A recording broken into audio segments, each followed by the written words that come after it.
Welcome to TD Garden on a very special night as the Boston Celtics honor two of their legends, former captain Paul Pierce and Kevin Garnett, in a stirring tribute on Causeway Street. I'm Mike Petraglia, joined by Celtics expert writer for WEEI.com, Ben Rohrbach. Ben, obviously this is one night that's going to go down in Celtics lore, I think, and I don't think that's hyperbole. I think that really is what tonight was all about. Two separate video tributes to Kevin Garnett and Paul Pierce for everything they meant to Celtics Nation. Yeah, it was unbelievable. One thing that struck me was they showed the two empty spots, the retired, where all the retired numbers are. There's two empty spots, and obviously Pierce will be up there, and everyone speculated about KG, and I think he'll definitely be up there. And you know, just to have two more guys that are Celtics legends come back here, it was an amazing night. And you know what? I think the reason Kevin Garnett, Ben, belongs up in those rafters is because of what I wrote over the weekend, and that is nobody really personified what Celtics pride is all about than when Kevin Garnett said, "We're all about grit and balls." And that's what the Celtics are all about. It's that intensity, that desire, that fight. And that's what I think one of the big reasons why Kevin Garnett is so beloved by Celtics fans. And I think that came across tonight. After the game, Kevin Garnett said it was wonderful to be showered with love by the Celtics fans. And Paul Pierce said that this is one of those nights that was as hard for him to play in as any game he's ever had in his career, even a Game 7. I think that was the case. It was just so hard for them to focus, and you could tell that early on in the game. Yeah, those two really understand Boston. They understand the crowd. They understand fans. They understand that that fans recognize effort. You know, I always think of Trot Nixon when I think of that. But those two really got that, and the fans showed up tonight, and as you expected, and it was just emotions were high for everybody. Let's break down the two tributes. The first one came with 2:25 left in the first quarter. It was after a timeout. And one thing that struck me was Celtics coach Brad Stevens said he actually shortened his timeout and his time with the team in the huddle so that he could take it in, his players could take it in, and really appreciate what was going on in those video tributes. He said, I often think just play to play to play, and possession to possession, but tonight I made an exception, and I think it was worthwhile. And I thought in Kevin Garnett's case, when he looked up, he really felt it in his heart and felt it in his throat, as he said after the game. Yeah, it was a strange night because it was more about the tributes than it was about the actual game. And for Pierce and Garnett too, you could tell they came out a little off on their game, and everyone was waiting for the tributes to happen.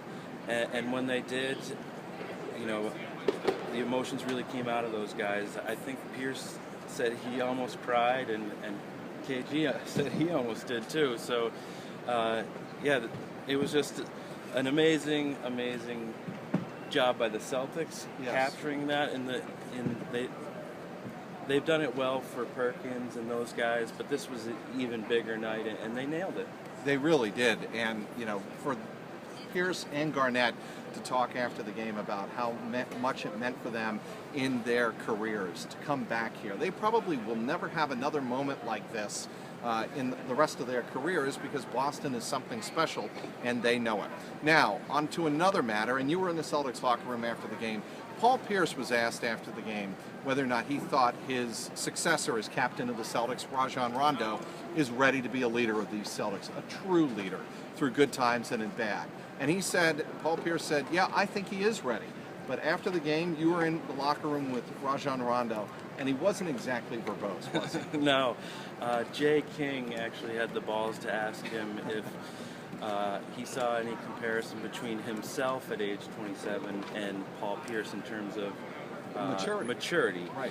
And his answer was just no, which is a typical Rondo answer this year. And we don't know what his leadership style is behind closed doors, but at least out to the media, let's just say it's not the same as KG and Paul.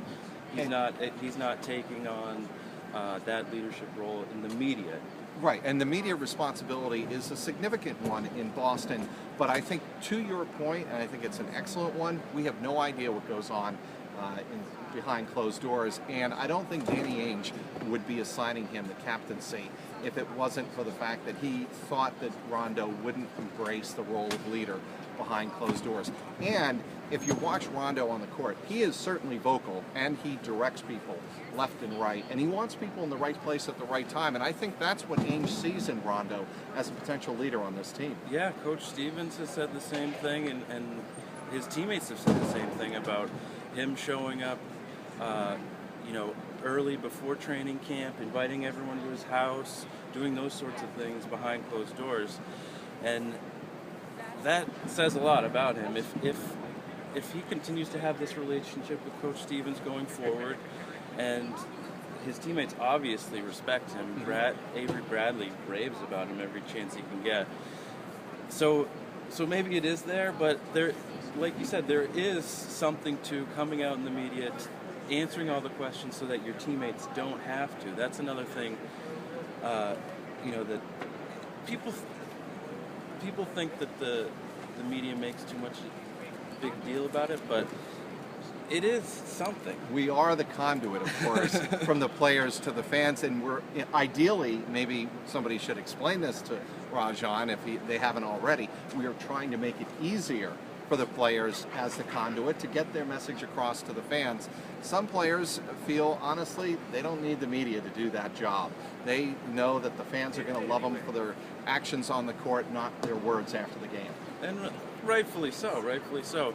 But there is definitely something to a guy. Pierce did it after every game. KG did it after every game. They came out, they gave answers to every question.